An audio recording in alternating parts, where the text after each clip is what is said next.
Oke, selamat sore. Perkenalkan, nama saya Magdalena Imun dengan NIM 2003030019, semester 1 kelas A, jurusan Sosiologi. Di sini saya akan menjelaskan materi tentang menjayakan politik tanpa kekerasan. Nah, ini adalah hasil dari review buku kedua pengantar politik. Nah, yang pertama kita jelaskan latar belakang terjadinya itu kekerasan.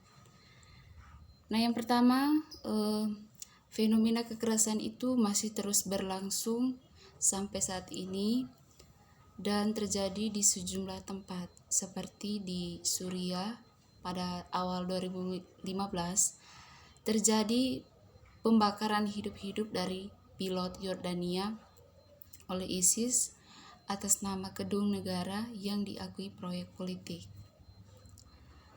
Nah, pada tahun 2017, berita mulai bermunculan tentang bagaimana mafia telah menyusup ke kaum pendatang dan migran di Italia Selatan untuk tujuan perdagangan manusia, kekerasan seksual. Nah, perbatasan Claretis ini menjadi situs kehidupan yang terbuang, sebagaimana remaja putra khususnya dengan putus asa berusaha menyeberangi Selat Inggris. Nah, yang kedua kita akan menjelaskan politik alam untuk mengandung atau mengurangi kekerasan. Jika statistik kekerasan naik dan turun, nah bahkan jika kita beruntung cukup untuk tidak merasa tersentuh secara pribadi oleh ketakutan akan serangan kekerasan atau diskriminasi sistematis atau secara akurat yang membuat tubuh kita terluka.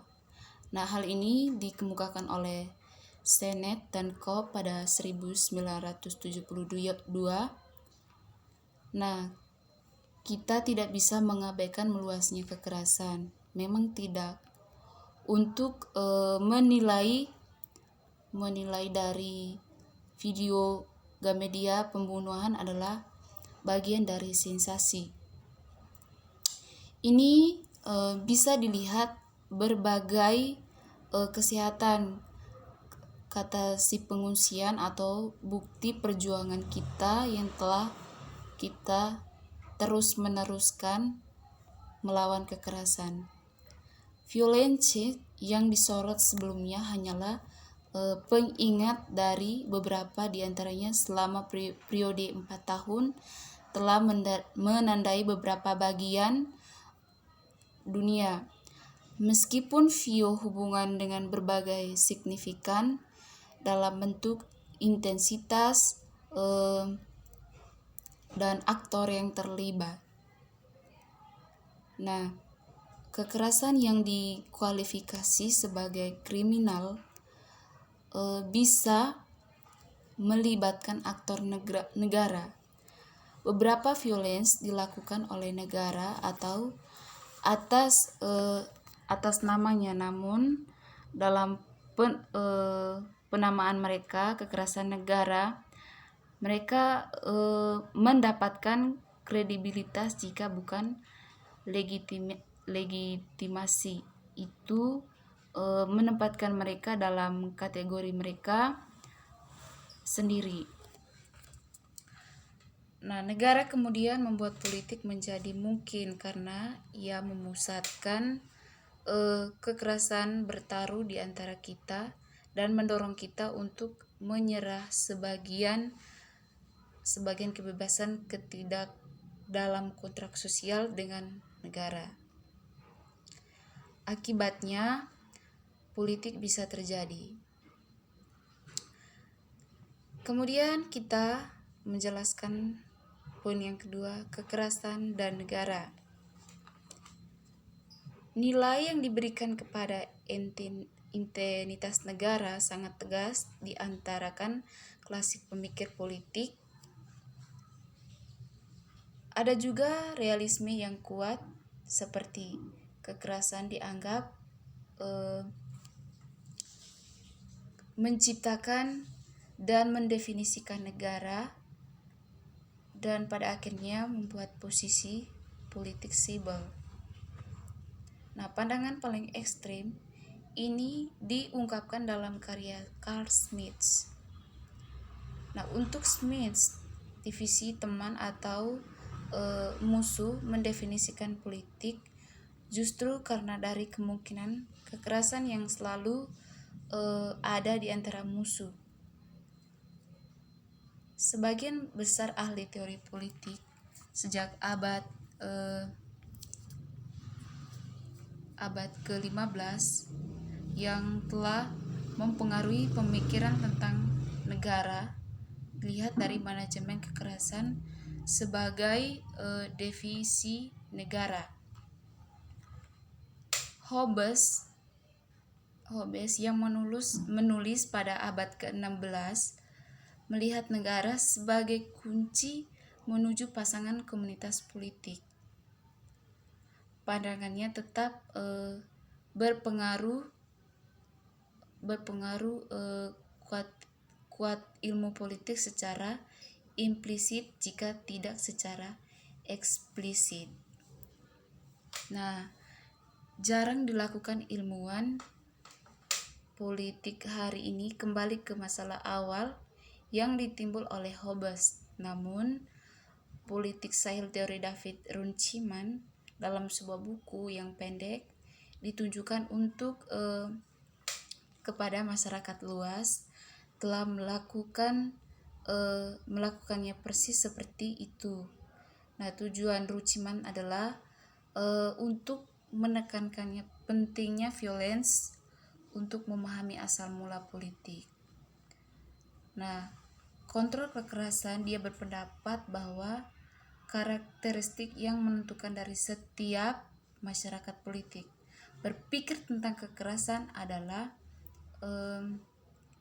titik awal untuk mempertimbangkan dari mana datangnya politik, apa yang membuatnya berbeda dengan kegiatan lain, dan mengapa masih dibuat semua perbedaan itu menurut dari Runciman pada 2014.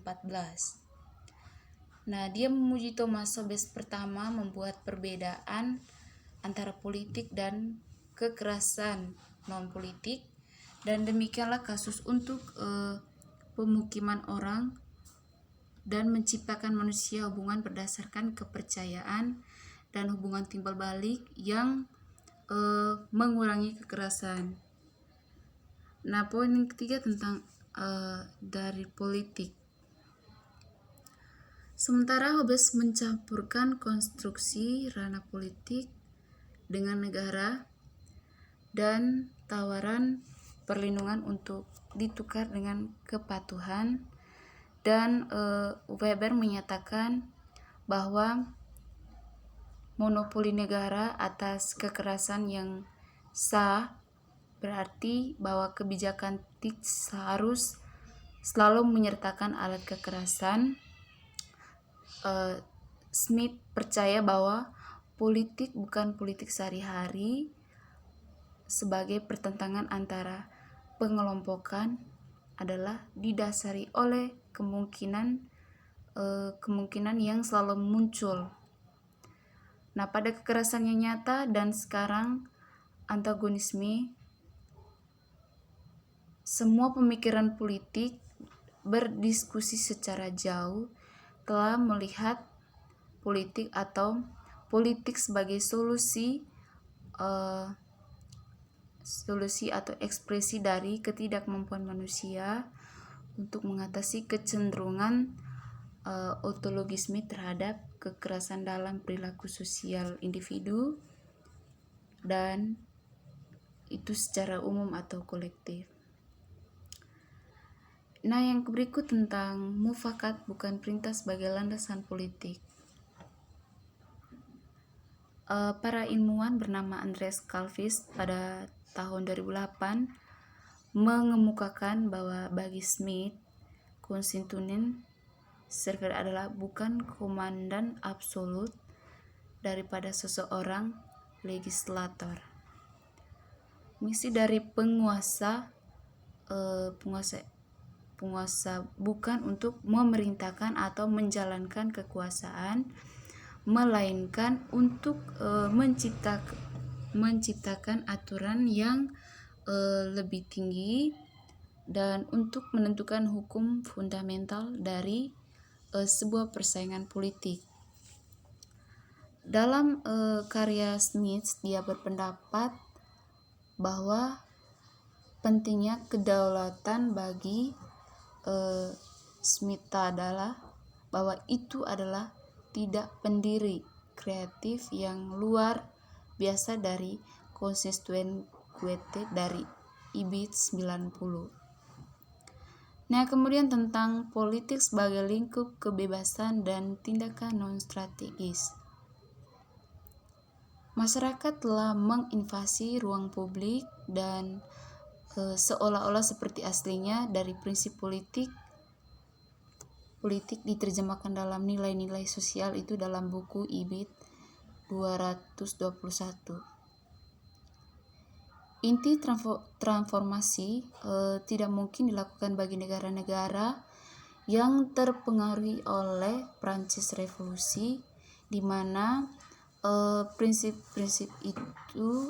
awal yang menginspirasi dikesampingkan oleh telanjang kekuatan keinginan dan kebutuhan itu menurut Ibid. Bagi Arendt, kegagalan membedakan dua hal mendasar peristiwa dan hasilnya mencerminkan kegagalan fundamental dari politik ori untuk terlibat dengan kekerasan. Terus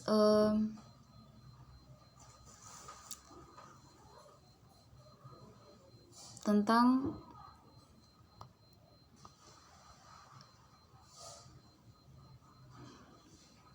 dan karena kebodohan politik ini, teori tidak banyak bicara tentang fenomena kekerasan. Arendt menyarankan bahwa teori politik tidak dapat memperhitungkan fenomena atau peristiwa yang tidak memiliki artikulasi di luar visibilitas fisik dan audibilitas belaka, itu menurut Ibid. Nah, pada saat yang sama, fenomena seperti perang dan revolusi menjadi anti politik ketika mereka hanya berusaha dengan pembenaran kekerasan atau pemulihannya. Aspek-aspek yang justru menonjolkan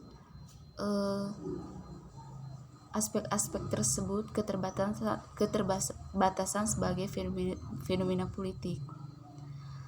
Pemahaman Arendt tentang politik sekali lagi terbukti berlawanan dengan pendapat Smith.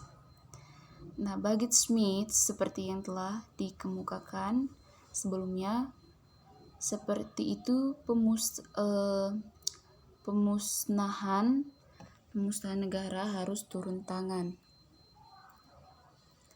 Mauve lebih tepatnya peduli dengan antagonisme yang tidak selalu memiliki hasil itu, tetapi di mana pandangan dunia yang tidak dapat dibandingkan dipertaruhkan. Dengan mengedepankan dia berpendapat bahwa